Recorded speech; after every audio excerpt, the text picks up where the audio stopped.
I don't know. And action. You are live.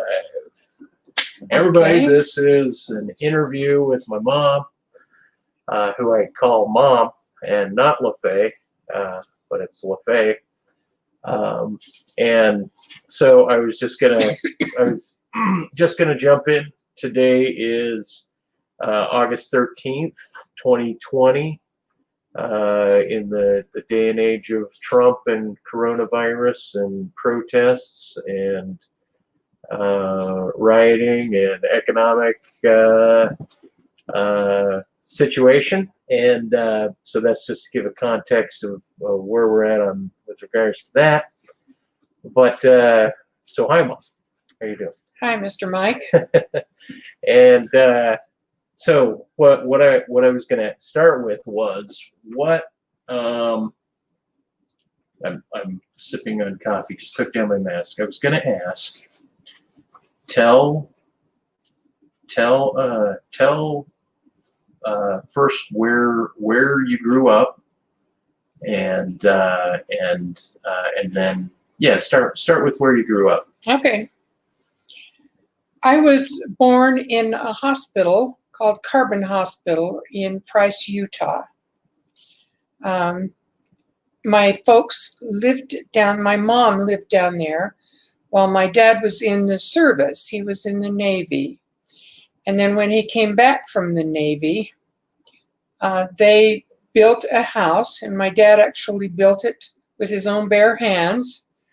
And they built a house up in a place called Martin, Utah.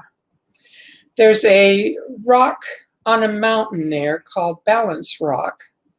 And we were right straight down from that is where our house was.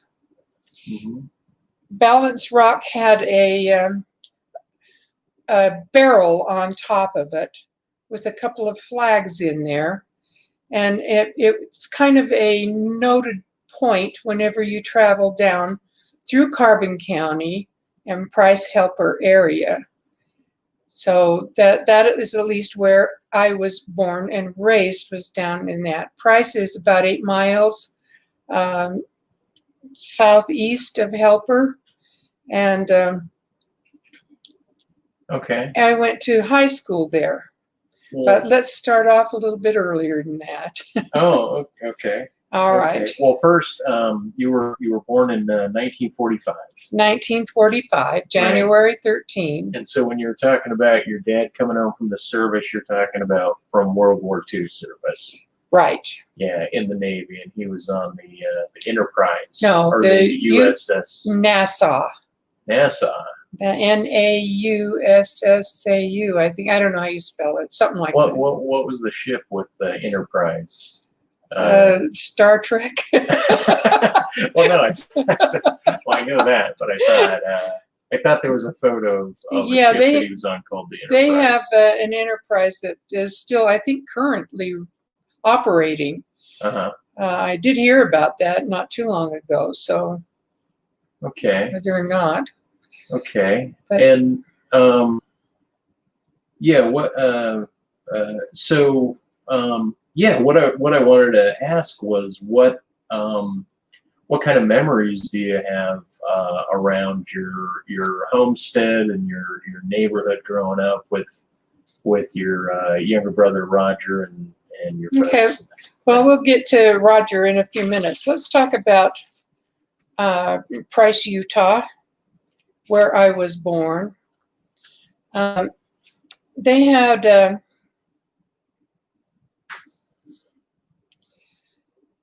have down there a school called Carbon High School, and I went to Carbon High School. I went to elementary school in Helper called Helper Central School. Mm-hmm. And then after Helper Central School, I would climb up some stairs to get on top of a hill and went to Helper Junior High up there. We rode buses to and from our house, and we got to know all the people in our area. It was a small community. I knew the man who sold Long Johns donuts out of his own bakery that was by the stairs going up to the junior high. And he would give us some of that for free, just for stopping in. My folks used to stop there and buy stuff. Well, how large was the whole population of Helper before you thought it was separated? Because it's a little bit. It's like 8 miles from Price. And 8 miles from Price, and it's probably only a couple thousand people, maybe. Couple thousand, if that much. If that much. Yeah. Okay.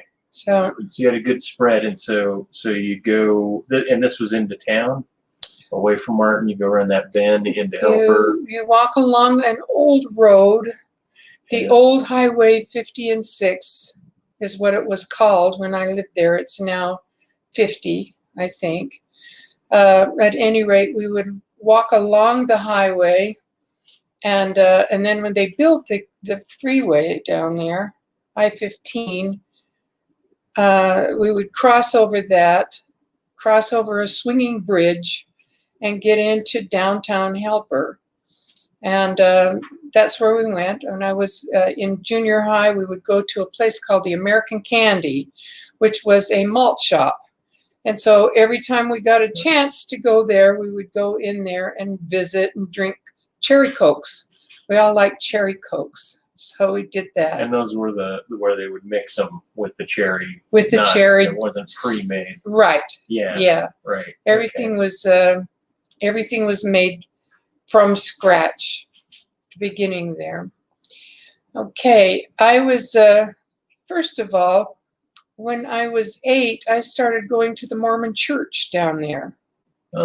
And that because basically Utah is a Mormon state, and Helper was primarily just barely beginning the conversion into the Mormon church. We had one Mormon church in Helper, and we had one Catholic church in Helper. My mother and her sisters were raised Catholic, but my mother was not that religious. She did not go to church, hardly at all. But my Aunt Sylvia did. And after going to the Mormon church for so long, my Aunt Sylvia took me to the Catholic church. And when I went into that church and sat through a service, and with all of the kneeling and standing up and all of that stuff, the church just felt like a church instead of a visitor center, which the Mormon church was more like. More like a visitor center. And what religion was your dad? My dad was raised more of a holy roller. Like a Baptist? Baptist, probably. Claimed category? Probably, yeah, a Baptist. He came from a little town. It was called Gowan, Oklahoma, and I can't find it on the map anymore, so it's apparently not there. But he was raised there, and at a young age, he would take care of their farm and everything. And when he was 16, he rode on a train. And he got off in Helper, and he decided that's where he was going to bring Helper Price area. And that's where he decided he was going to go back to Oklahoma and get his mother and bring her out there to live. Oh, wow. So okay. She moved out to Price area, and then they rode the train up into Provo. And basically, she lived in Provo, and my grandmother is buried in Provo. And her name was Mary Anna Skaggs. Her maiden name was Hall. Oh, right, okay. Mary Anna Hall, and then Skaggs. Right. So, okay, and she's buried in Provo. Okay, and then and how old were your folks when they met and got married and? I was born in January 1945, and that was almost exactly to the date 9 months after my folks were married. Oh, okay. And Dad was home on leave from the service when they got married. And then he came back when I was maybe 6 months old they let him come home on leave so he could see his new baby. Yeah. All right. So. Well, that the house that they grew up in has it looks like it's like was there were fewer neighbors there when you were growing up, so you probably had a lot of land that you could plant your gardens in and everything. But where the property was of the house that I saw, it looked like about maybe a half acre lot, and with raspberries and a willow tree and some of the other things. What do you remember about your youth on your own the property and Well, I have a brother still, Roger Skaggs, and he now lives in a little side town called Spring Glen, Utah, which is on the other side of there's Provo and then Helper and then Spring Glen, and that's basically where he lives. It's on a road going from there up to a little town called Kenilworth. Mining towns. This is all mining property. Mm-hmm. And anyway, what was the question? What do you remember? How did you and Roger play in your property? Okay, give a little story. We lived in just a house that my dad built. Then later on, they put in a trailer court just on some property above us. I didn't get to know the people in the trailer court very well, but I did know that there were people there. And at any rate, we got to know this family called Lamoni, the John and Robert Lamoni. John was Roger's age, and Robert Lamoni was my age. Robert Lamoni is, I think, still a police officer in Helper. Oh, wow. But he may have died since I was there. I don't know. Right, right. But anyway, I grew up with the guys. We had an empty field below our house where we would play softball. Oh. All the time. All the time during the summer. We'd always have a game of softball like going. From your age, maybe 4 or 5 to. Well, when I was about 8-ish in that area. Yeah. Okay.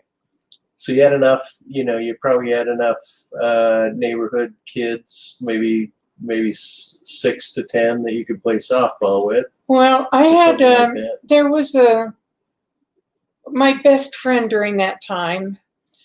When my dad was building the house, I remember driving up this dirt lane to our house that he was building.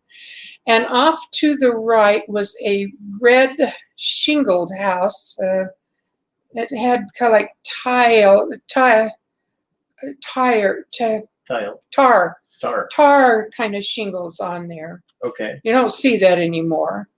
And at any rate, I saw this little girl out there, and her name was Marilyn Gardner. And she and I were around 3 at the time when my dad was building that house. And so I'd see her, and then after we moved in there, we got to playing a lot. And I would go down to their house and play. Her grandmother's name was Gardner, and her mother's name was Pearl Gardner. Her dad was killed in World War II. Just after he'd come home to see her, and then he went back to wherever he was stationed, and he was killed at that point. So basically, her grandmother and her mother raised Marilyn.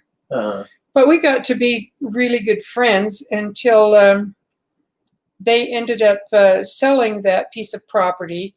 They had another cousin that lived there named Johnny and Jimmy Briner, and they lived not too far from us, about 2 acres away from our house. And anyway, they were there, and as soon as they bought out that house that Marilyn lived in, their parents moved down to help her. Her mother Pearl and her grandmother moved down to help her Okay. on a street called D Street, which is on the same street that my Aunt Helen lived on. Oh, okay. Yeah. Anyway, so those are the childhood kind of friends there. Marilyn had a cousin lived up by our house in Martin, and her name was Nettie. And she was older than we were. What about Nettie? Nettie was, she was one that we played house with a lot. They had a little kitchen built into their house, and dishes, plastic or metal kinds of dishes for kids to play with. So not like a dollhouse, but just little kids' dishes. Right? Yeah, That's little what you're kids' talking about. dishes. Yeah. Well, so I mean, how would you? I mean, everyone's childhood is the same in terms of the amount of time it takes them to become an adult.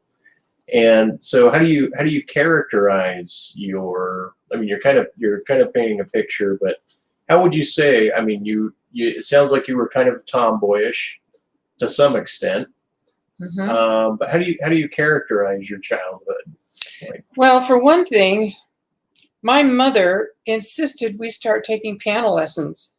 And I had to go home and practice for an hour on the piano every day. That was my chore and her solemn duty to make me do that. Well, why did she want you to be a piano player? Well, because she ended up buying this upright piano that she paid $100 for it. And for them, that was a lot of money. Mm-hmm. They wanted me to be, and Roger too, to be able to play some music. I see. Just learn music. So we did that. I played the organ in the Catholic Church in Helper. And that one had a whole foot of boards that you use your feet to play with your feet, and you'd play two or three decks with the piano or with the keyboard. Right. On that. Right. So I got trained on that, or I basically trained myself on that. Yeah. But you were probably in your late teens by then, or something like that? The priest's name at that church was Father Dowling. Okay. Well, it's interesting because growing up, there's very few specific stories that you tell me about what you remember between, let's say, 6 and 10 or 6 and 15 that are like little anecdotes, like something that you think somebody listening to in 2020 might not kind of register the character of what it is you were, like, hey, we were once out in the field and playing softball and X, Y, and Z happened, or we were picking raspberries over here and this happened. Like, what little story? Do you have any little stories about your childhood that you remember that you could share? Well, I can start off with the softball that we played, and then I can get into, we had a mulberry tree. Or maybe I'll do that. We used to climb into that mulberry tree and just eat those. And sometimes we'd pick them and take them into the house. Mom would wash them, but most of the time we ate them unwashed. And I didn't die. I didn't even get sick.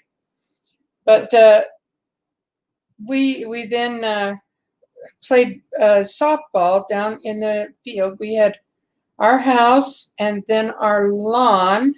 And then my dad bought another little parcel of ground. And then from there down to the old highway, 50. I think it was 50. It used to be called 50 and 6. I don't know when they changed that. Okay, but at any rate, there were a couple of acres there, and that's where we played softball. And we were there just constantly. Just anybody who wanted to play could go over there. I would go over to Marilyn's house, and we would do girly things. because that's all lived in their neck of the woods were girls. Right. Now both your parents came out of the Great Depression, but your mom was raised by a single woman and raised four daughters in very very poor times. 5 daughters. 5 daughters in very poor times. My And so this had to bleed into grandmother your, was she was brought over to the United States from she called it Austria. It is now Croatia. But that's where she was born and raised, and her dad paired her up to marry this man who was, when she was 16, she got married to the man and he was 29. Oh, wow. Yeah, so Okay. they were married back there. And then my dad, or her dad, got this old car, and I don't know where they got it. I don't know anything about it, but they drove up to Provo, and that's where my dad's mom, and he lived for a while. Okay, at any rate, my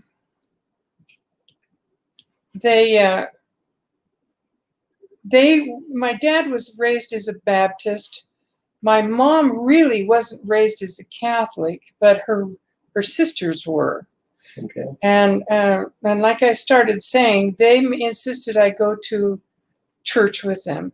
And the first time I went into that Catholic church, it seemed like a church, a cathedral, and it really wasn't. It was just a neighborhood church. Yeah. But it was a Catholic church, and it had all of the statues in it and the candles going around the wall. Kind of a religious ambiance. Oh, very much so. It seemed like just business. And well, Mormon center, churches were, yeah, let's go in there and we'll sing a few songs and then we'll go play. Right. Okay. So. Okay. Well, and so okay, growing up, you have the girlfriends you do some girly things with. You play softball. It's a small little community. Your education was pretty good, though. Like, you got a top-notch education from this town. Before I talk about education, though, let me talk a little bit about some of the stuff that we did. We loved swimming. And my folks would take us down to the Helper swimming pool all the time. We would spend 4 or 5 hours swimming. Mm-hmm. I became a lifeguard at that swimming pool. Mm-hmm. And it was, like I said, at the Helper City Park. So I spent a lot of time there. Right. And then I remember I was out in the sun so much that when I was in college, I was in a gym class and I had to take a shower. And I got out of the shower and this one gal said, "Oh, Faye, I thought you were Mexican." Because I had such a tan from being out in the sun all the time. Oh, wow. Okay. See, that's a fun one. Yeah. Wow. So at any rate, my education was very good. We had teachers who were taught how to teach. And you can't say that all over the place because there are so many people later on who went into teaching who didn't know how to teach. Well, and how just to skip topics, what do you think the art is of being able to teach?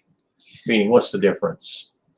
Well, one of the, I don't know where you actually start. You need to know your material. Yeah. You need to know what it is you're going to teach. I mainly emphasize teaching math and English. And those are mainly because of my junior high teachers. I had a math or an English teacher named Mrs. Webb who knew everything about the language. She knew how to do the LYs on adjectives and adverbs and that kind of stuff, so that when you were writing a paper, you knew what you were doing. Mm-hmm. And then math teachers. I had my math teacher in junior high was named Mr. Pisa, and he was also the principal of Helper Junior High at that time. Is he Italian? Yeah, Go figure. but he couldn't get a substitute for my math classes, so he put me in to substitute teach his math classes. And that was kind of interesting. I taught piano lessons. I just had this knack for imparting my knowledge to other people. Okay. And I think my kids can actually say that too. Yeah. Yeah. I would say so. I didn't know, because you said these teachers knew how to teach, and some of them you can't say that much about.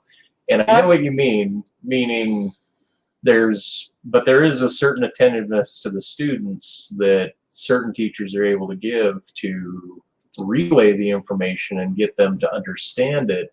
And like you used to say, have the light bulb turn on. Yeah. And then some teachers, they're just more passing out information and letting stuff slide. And for one thing, the class sizes were a lot smaller because of the population down in that area. Yeah, that's right. And when you have smaller classes, you can devote more time to each individual student. Mm-hmm. We were afforded the chance to write papers, and then the teacher would have us stand in front of the room and read our papers to the other students in the classroom. Ah. And she used us as a learning tool for her students. Right. So the students played off of each other. Yeah. Yeah. Okay. That was good. And her name, like I think I said, Mrs. Webb. She was just a fantastic teacher. When I got into high school, we had teachers who, actually, when I started teaching school, there were people we'd get together for seminars, and we would have to write papers and give them to other teachers to correct. And the papers that I got for me to correct would be covered in red ink, and I thought, I can't do these. I can't break the spirit of that potential teacher because she doesn't know her material. Oh, She wow. did not know how to form a sentence, how to write a paragraph, know how to do that kind of stuff that you needed to do. So I helped as much as I could, but I discontinued writing in red ink on their papers, because that I learned fast that's not a way that you teach somebody to teach. Discouraging. Yeah. Huh.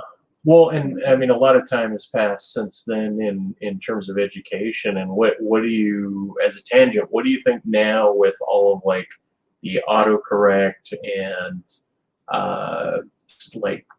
different things that are supposedly helping students learn? Do you think it's like, do you have an opinion about whether or not mass education is worse now, or do you think it's better because of the supportive software? Or Well, you've got the technology that we did not have. So back when I was learning the basics of everything, I really had to know. Yeah. And that Hear it, write formed it, the base. Yeah, say and it, that basically, all of the technology was based on that learning model. And so you get some students or teachers, basically like this one I was thinking about. She never had a real teacher. She just learned from computers and stuff like that. And so she really didn't know what she was talking about. Okay. Well, and that's kind of, I guess that speaks to my point a little bit, that so would you say that a lot of the technology actually could be a handicap for a lot of students now and not a benefit, or would you say it depends on how they're engaging the technology? Or Well, in this day and age, technology is the master. Yeah. Because everything is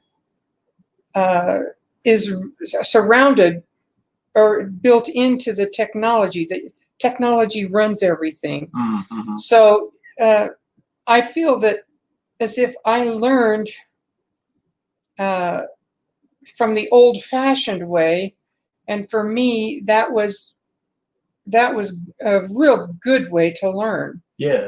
And that because even now with technology, I will find words that are not spelled correctly.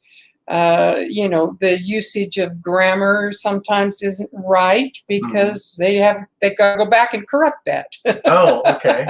Okay. Yeah. Yeah. So I find that fascinating. Well, and you, so from junior high to high school, going into college, you became a teacher. You have always, when we bring up this topic, you always speak about having wanted to maybe more so pursue genetics as a science as opposed to going into teaching. So tell us a little bit more about what you thought of the female relationship to society and your relationship, or the attitudes that drove you into teaching, or why it is you went to that I direction. can get into that. Well, unless you don't want to. No, I will, because I had forgotten totally about the fact that I actually wanted to go into genetics until you just mentioned that. I'd forgotten about that. Well, you've told me that over the years. And I did want to do that, but going into genetics meant that I would have to go to college and get like a doctorate type of a thing in that. My folks could not afford to send me to college for that. I did get it's called a teacher's scholarship, full tuition for 4 years. That paid for me to go to college. So of course that would help you go. So that's why I went into teaching. I had to also guarantee that I would teach a minimum of 2 years afterwards. Oh wow. Okay. To get that scholarship. See, so that scholarship's new information. I don't think I remember you telling me that. I probably didn't. But you also so you're in the when you're entering into college, you're in the mid-60s, and you're in Utah, which was still, even though you weren't predominantly in the Mormon area of Utah, it's still semi-conservative. And in the town that you grew up in, it was very conservative, so that you've expressed over time that you felt, because you were a woman, that there were huge biases against you in terms of, or maybe the general overall climate. There was some bias against women entering into professional fields at the time. I can. But maybe we shouldn't go there. I will remember taking physics in college, and I was the only female student in there, and the instructor did not encourage me at all. He would talk to these boys in there who were dumber than a numbskull. Dumber than a numbskull. Okay. And he would ask their opinions. He would illustrate their work, even though my work was top notch. Okay. He would give me a B. He would give them an A. I got the B on 96 percentile. They got an A on 89 percentile. Okay, do you see the bias? Directly evidenced bias, not just a casual. Yeah. bias. Okay, so that's, and was that at the U or was that at the university down in That was at Bryce? Carbon College, which became College of Eastern Utah, 2 years of college down there. Uh-huh. And so, but consequently, because of the fact that they look down on women in physics, when I came up to the University of Utah and I wanted to go into math, Uh-huh. I didn't have the qualifications to actually succeed Huh. in that because of the physics. I needed the physics background. The boys, old Tommy Peluso, little dumb skull, he got into it. Okay. Well, and So, okay. Wow. No, that just threw me off track. Because one thing Dad said when I was interviewing him is he said that when he came back from the service and went into college, that you had like 2 years on him already, mhm. right? And so I didn't know where you were at, and that it was you going up to the U that was, or being accepted at the U that had him coming up here to move up to Salt Lake. Well, we got married. Yeah. And then, yeah. And so, yeah, he had 1 year down there and I had 2 years down there. And we got married during that summer. Between, we moved up and we stayed at a house. What was the number? It's something like 72 South, 150 East. Oh, 1150 East, 72nd South. It was in that vicinity where we lived in our first house up here. 72nd South. Oh, not 72. Right, First South. Right. By okay, First right South. by First South. Yeah. Okay, gotcha. And yeah. Yeah, because I thought, okay, not 70. Okay, gotcha. Okay, and then I would have to walk from there up to the music building because I did have music as part of my major. You know, one of the things I was interested in. I was in the University of Utah a cappella choir, and we traveled different places, California, and we would spend a week there. We'd stay with the Mormon families out there when we traveled.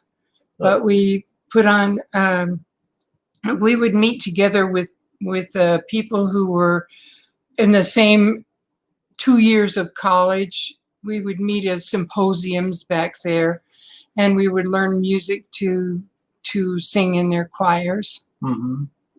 So, Well, okay, two things. Number one, you were basically a straight 80s student through all your grammar years until college, and then with this professor at the U, you started getting downgraded or something to that effect. Well, my grade point average was still really good. It was even with the physics taking it down, because I'd get high grades in all the rest of them. So, you know, it's like 3.5, 3.7, something like that. Well, 4.0 is a straight A, so it was a 3.5-ish. Okay, and would you say that your mom or your dad was more heavy-handed about your getting straight A's? Mom. Your mom. And my mom. Your mom was very strict about demanding you got all the homework done, get in, do the music for an hour, get the homework done, you better get straight A's. And how did Roger perform in school, and how was the family dynamic in terms of bringing Roger? All I know is that I was really pressured into getting straight A's. Roger was more into doing man things. He had to learn how to put an engine together in the car. Right. And help my dad fix things out mechanically, that kind of stuff. Okay. Although he wasn't a dummy by any means. No. He went to Vietnam, and when he came back from Vietnam, he just automatically worked where he could get a job down there. So that's why they're still down there in Price area, for Spring Glen. Mm-hmm. Well, and how do you? Oh, the other thing I was going to ask is, how do you relate? How do you religiously because it's such a heavily Mormon dominated area, and so many tangents of your life and my life and our lives are around Mormons. How did you come to kind of accepting, not being biased, but having a little bit of an antipathy towards them? Like what? You wanted to know what, when we moved up here, what religion we practiced? No. I just wanted to know more of your thoughts on your thoughts on the religions. Well, I guess that will still have to go. Your dad was, first of all, we were married in the Episcopal Church Oh yeah. up in Sunnyside. Mm-hmm. And being raised Catholic the way I was, I could not, in all good conscience, not get our marriage blessed in the Catholic Church. Or in the Episcopal Church. So you got married in the Catholic. So we got our marriage blessed in the Catholic Church, although the July 31st date is the original date of our wedding. Oh, okay. Okay. But we had it blessed in the Catholic Church, just mainly because of being raised like it was a sin, to Right. not do that. So when we moved up here, we went to the Episcopal Church, and we met some nice people there, but nobody our age. Uh-huh. And I don't know, we just kind of stopped going to church. So. Mm-hmm. Well, and so what? Yeah, it's really weird. I was trying to drum up specific stories or anecdotes, things that you probably never told me about. Just stories of you growing up. For some reason, that was part of my interest. Was like, what specific story? And you gave me the mulberry, eating mulberries out of a tree, which is interesting. But kind of like, were there any instances of conflict or accomplishment with other peers that you had growing up? Any adventures? Like, did you hike up to Balance Rock? Did you get the biggest fish out of a reservoir? Okay. What stories do you have that kind of characterize more or less how you grew up and how you were formed in the community? Well, all I do know for sure is that my brother managed to climb every mountain around our house down there in Martin area. And he climbed up the one that had Balance Rock on it. That one you had to cross over the river and then cross over the tracks to walk up to that. And that didn't appeal to me. But we went to one that was across the valley, and I walked to the top of that, and we would pick pine nuts up there. Oh. Pine, and sometimes we got the raw pine cones, and then we'd take them down and we'd cook them so that they would pop open and we could eat those that way. But yeah, I was maybe played with the girlies, but I was a tomboy. So yeah, but do you feel like a lot of your early childhood was spent in? I mean, you didn't have like a Walkman, you didn't have an iPod, you didn't have any media going in shit. You didn't even have a color TV or maybe even a TV while you were really. When I was in the 3rd grade, we got our first TV, a round screen, little. Well, and so do you feel like you were more in meditation? Kind of like when I was growing up, even in the 70s, I felt like my childhood was not enthralled in media data. And so your generation, even having less technology than mine, I feel like you probably were more hands-on, more naturalistic, more meditative, having your own thoughts about things, but there might have been more like gossip or ideas about what these other people think about this and that. And I don't know about that. We okay. grew up, behind our house was a wash. Whenever it would rain, we would get violent floods down that wash area in back of us. Uh-huh. But Roger and I used to go out there in the back, and we would catch lizards. Oh, okay. They had bluebellies on them. Yeah, Jake, I think, kind of blue belly down down on Grandma's house at one point. Yeah. Huh. Okay. No, there was that. There was a neighbor lady named Beulah, and I don't know why, but Beulah had hair that was just really long, all the way down her legs. It was just kind of eerie. And my mom would say, "Now, see, if you keep shaving your legs, and then you decide to quit shaving your legs, it's going to look like that." Oh. Probably where Dad got the idea also of if you shave off an eyebrow, it'll grow back somewhere else on your face. Oh, does Dad have that idea? Well, I don't know. Somebody had that idea. Hmm. That's interesting. The whole hair will grow back thing. What do you? Yeah, I mean, because this is an off the cuff interview, like, what would you? What topics do you think are important to describe how you came to be who you are? I mean, what were? Ooh. I mean, How did I become who I am? Well, can I put that back to you? How broad are the topics that you made? well, no. That's the thing. Meaning it's kind of like open that way. Meaning you could, in one way, I would want you to be broad. You know, you could talk about anything that would say, well, I think I became this way because, X, Y, and Z. You could be as specific or broad as you'd like. I don't know. I do know that growing up as kids, we would always go out with my Aunt Donna and her family,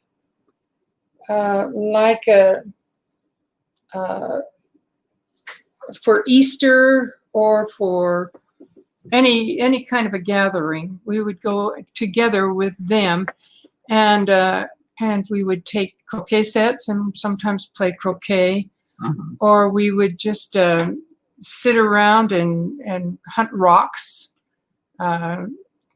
catch lizards. Right. I was still scared deathless of snakes. Mm-hmm. I remember Jason had a snake over their house that he brought into the house, and he chased me around the house with that.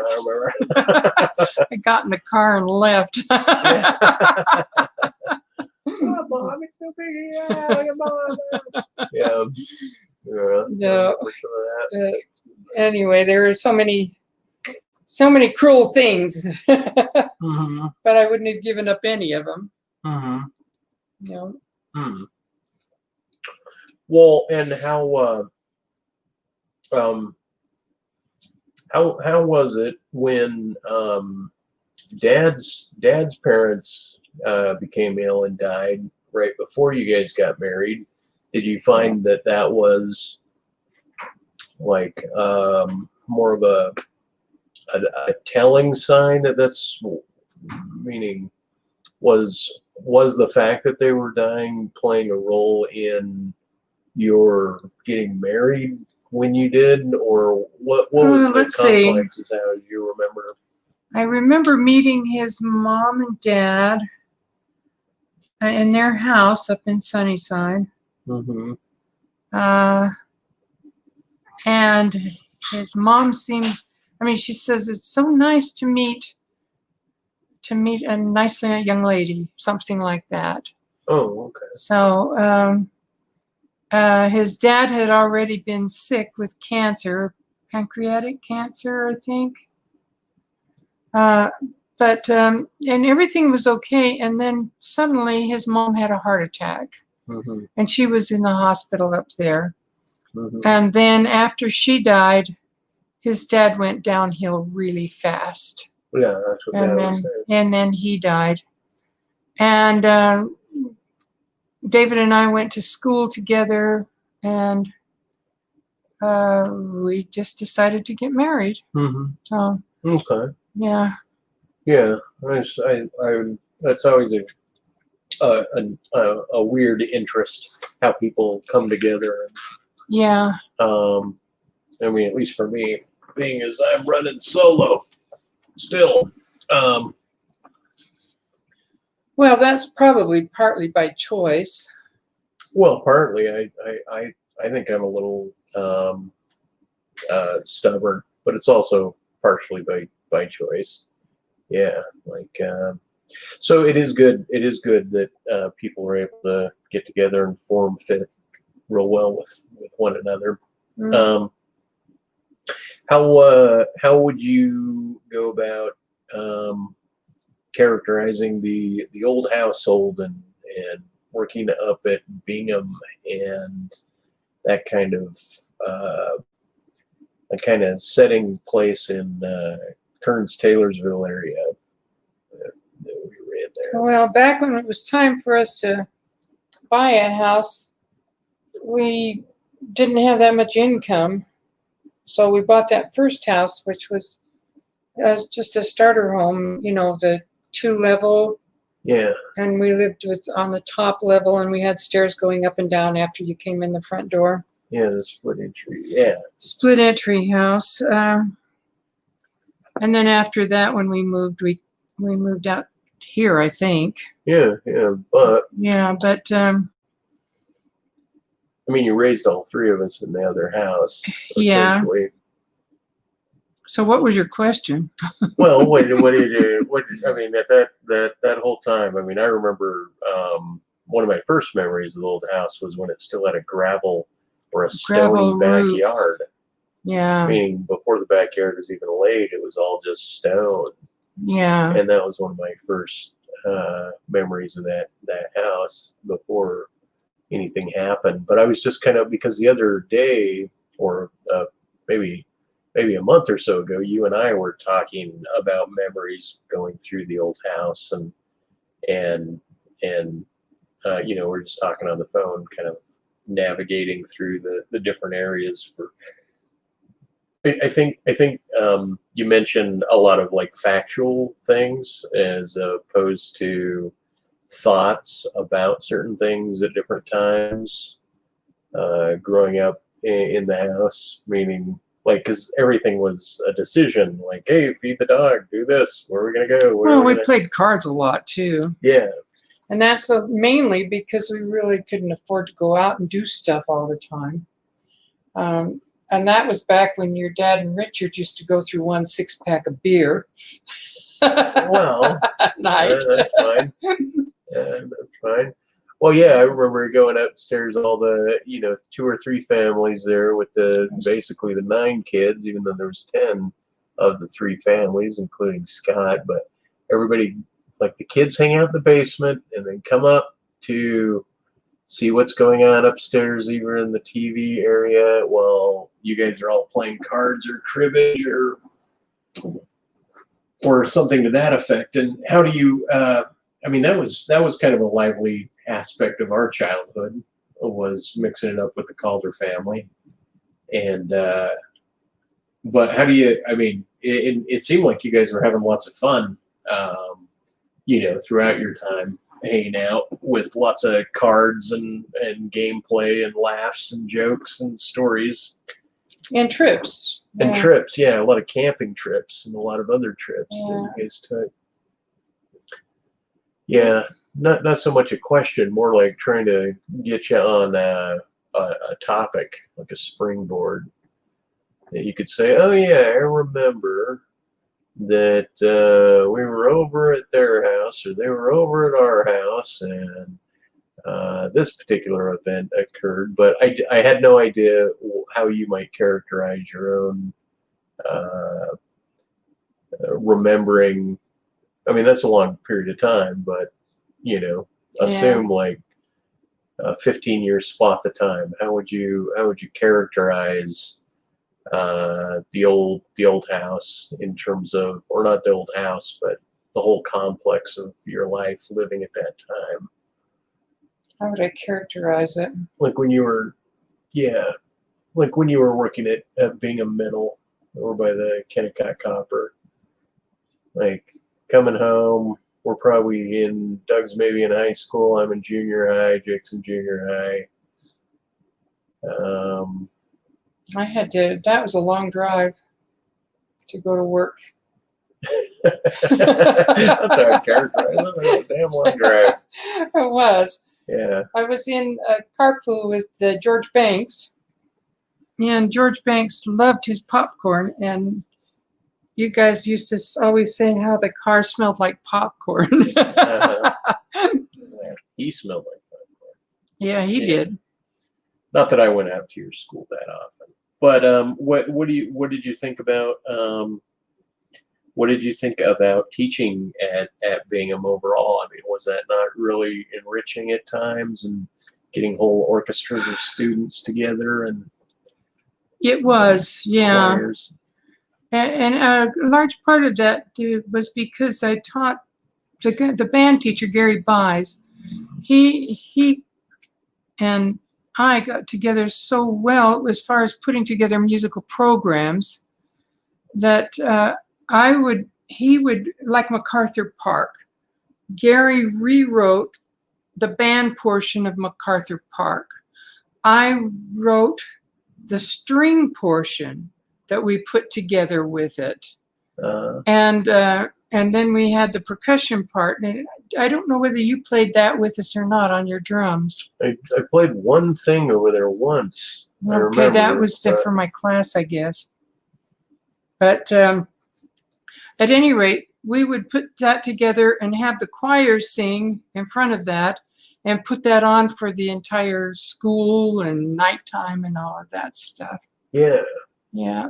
Yeah, I always thought it was really interesting to drive out to Bingham, just because it was such a peculiarly different school than Benyon, and it was still probably straight 15 miles from there. Oh yeah, maybe. If it's still up. Well, I don't even know if that school's up. I don't know. Yeah. How okay, presume that your granddaughter is watching this video, and that you would have something to narrate about that time of your professional life, or like what sort of anecdote would you want to impress about what you did that you think she might find of interest? Or well, I'm not sure.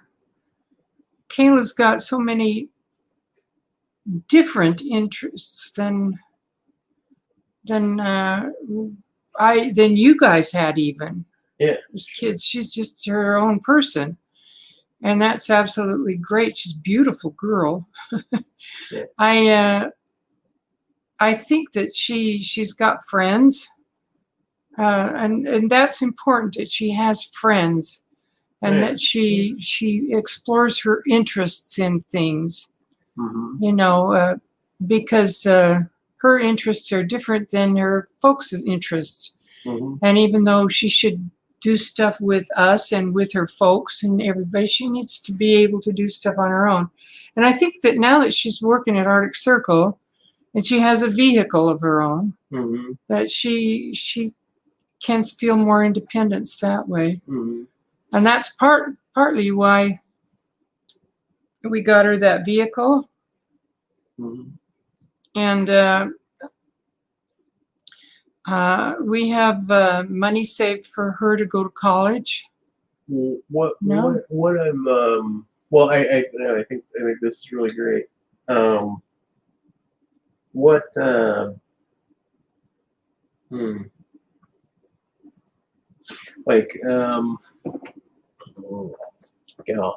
Like of all the little intricate stories that you thought were interesting about your life, that you think that she might find interesting about her life, you could go there. Or I'm curious of what you think, because you're mentioning she needs to have friends, which is important, but in the day of COVID, where everyone is not going back to school, are you nervous that she's not associating enough with other people? Or you can go that route? That part came up so late last school year that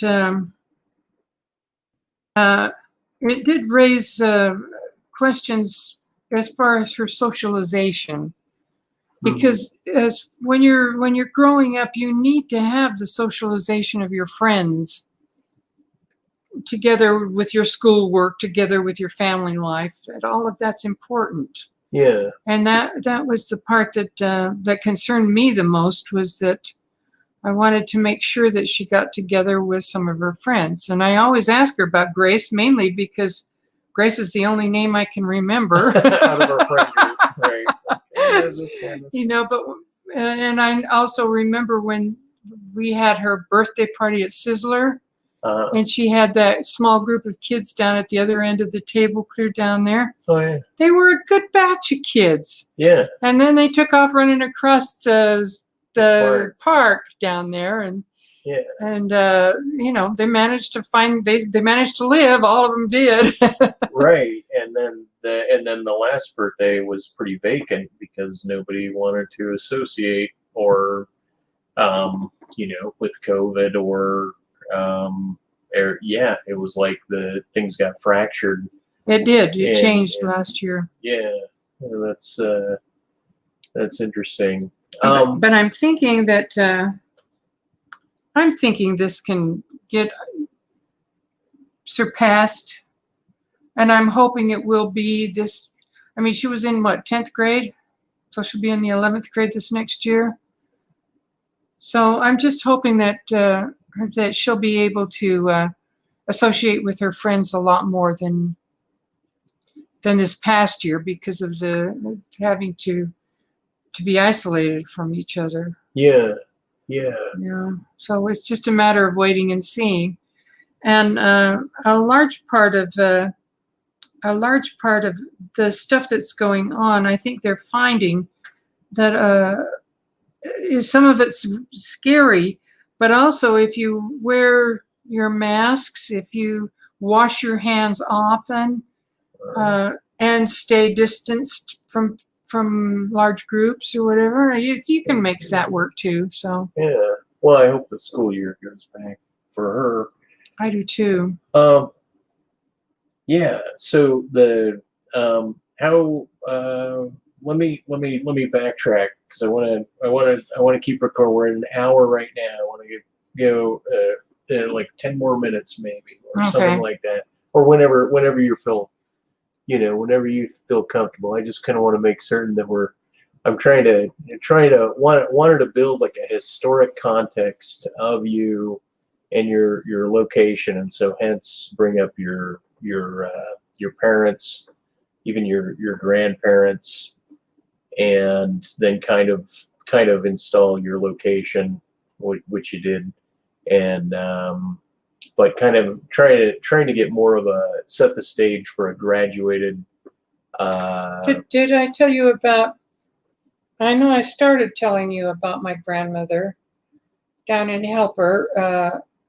She was deserted by her husband, and she had, let's see. You said five daughters, but I thought she only had 4 daughters. Let's see, that's what I'm trying to see. I've got Pauline, Donna, Sylvia, Helen, and my mother, 5 daughters. Okay. And then she had a boy, but I think he died of SIDS. Now looking back on that, because she said that he just was there laying down and he went, and he died. So wow. Weird. Okay. But she was left to raise those 5 daughters by herself in a strange country. Well, she didn't even speak English. Didn't speak English. Yeah. Pauline went to school, learned how to teach some English words to her sisters, and that's how they learned English, by one going to school. And then they were doing okay. But my grandmother would, and the girls would walk along the railroad tracks picking up coal, and they would sell that coal for some money so that they could live, buy some groceries. My grandmother knew how to make what's called button soup. Do you know how to make button soup? A real button. A real button, a real button in some water. Well, button soup is a tale that was told about how this lady moved into this area and they didn't have any food. And she says, well, let me teach you how to make button soup. I want you to get me a button. And so they came back with a button and she put it in some water. Then she says, now if you'll go out and you'll find me a carrot. And they'd come back with a carrot. Find me a tomato, whatever they could find, whatever veggies they could find. And pretty soon she had button soup and there was no meat in it. That was just what she called it, button soup. Okay. Yeah. So that, and I associate that with my grandmother because she taught the girls how to survive on literally nothing. You know, so. And that's like Great Depression. Like, I mean, Grandma was born in 1918, and so she's raising, I mean, her mom, obviously 1913 era, lived through that, probably in the States, I'm guessing, around that time. Even though Great Depression is more after the 20s. Yeah. But because of that, your mom and your dad were, and probably dad's folks as well, like the majority of Americans were probably economically frustrated, to say the least. Well, it could be. You learned how to make do. Yeah. With what you had. You know, I think your dad's parents, somebody lived on spaghetti. That's me.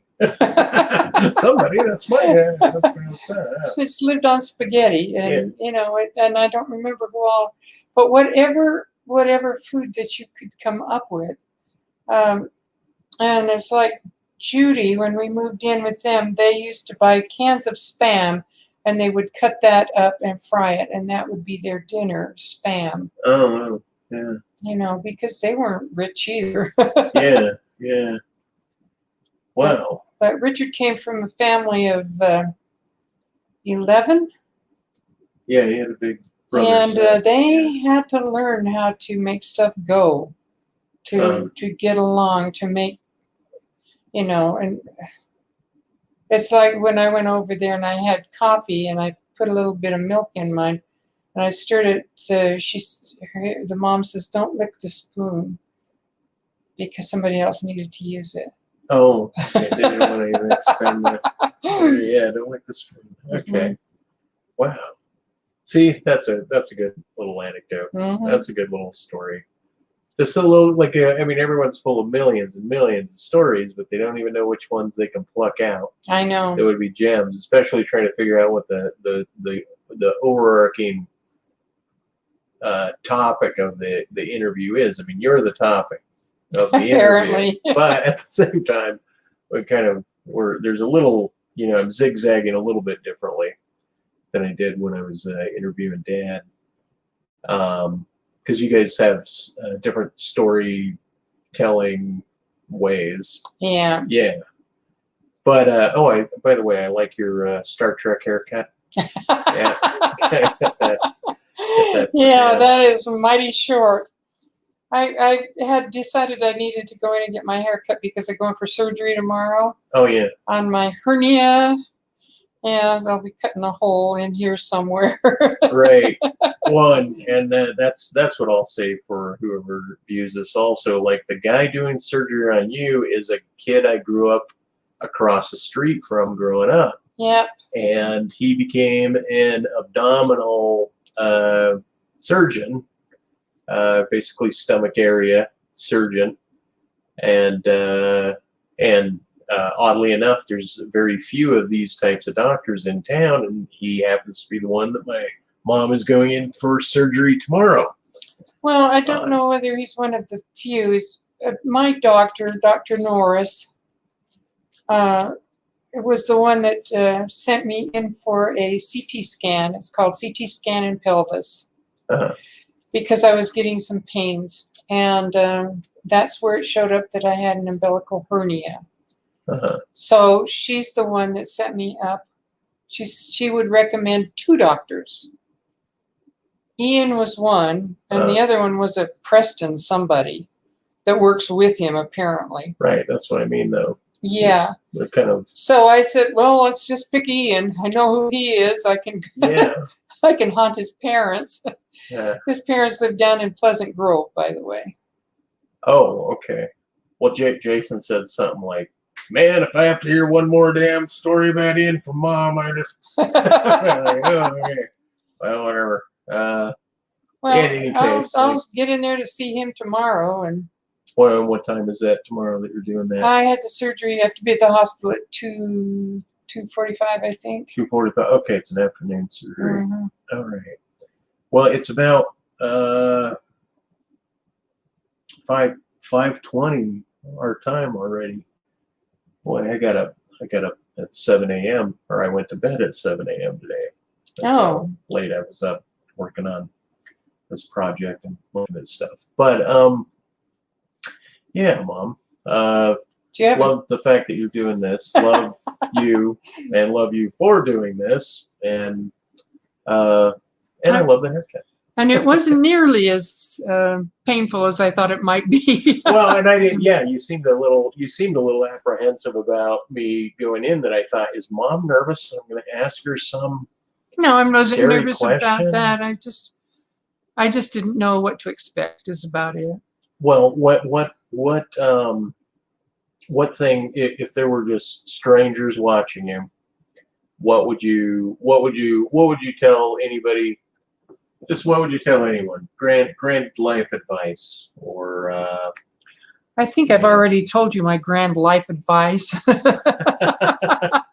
what? Stick to it? No. Well, I mean, what little? Form your goals as to what you want to accomplish, and be flexible, because they can change over a period of time. But try to achieve an accomplishment that you really want to achieve. That would probably be the best thing that I could say, because I have all kinds of stuff that we've achieved over the period of time. Mm-hmm. And sometimes it was against my mom's wishes, because she thought we spent way too much time playing cards with Richard and Judy. But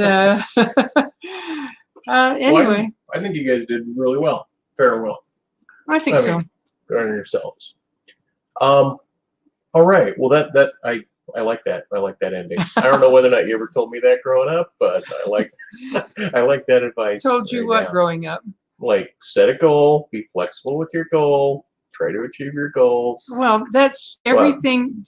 That is everything that raising you instilled in you. I didn't have to tell you that. You have your own goals. Yeah, I had it. It was weird what was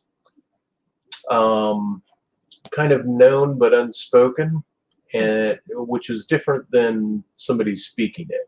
What's that? Like a rule like that. Like, hey, I want you to set a goal and I want you to achieve the goal, instead of just saying, wow, look at this person developing their goals. Right, instead of stating you need a goal, and that it's so. There's. I don't know whether I've ever. I don't know that I've ever spoken that way before. Yeah. Well, you haven't had a computer in your face like this either. No, but I think those are words of wisdom, to tell you the truth. Right. And that's basically something that you kind of learn over a period of time. Yeah. Unconsciously, you do that. Mm-hmm. Yeah, no, I agree. Well, I'm gonna go ahead and double check. That is, everything seems as if it's going great. All right. Well, wave bye to the camera. I'm going to, because I've got to go to the bathroom. Okay, over and out. Bye.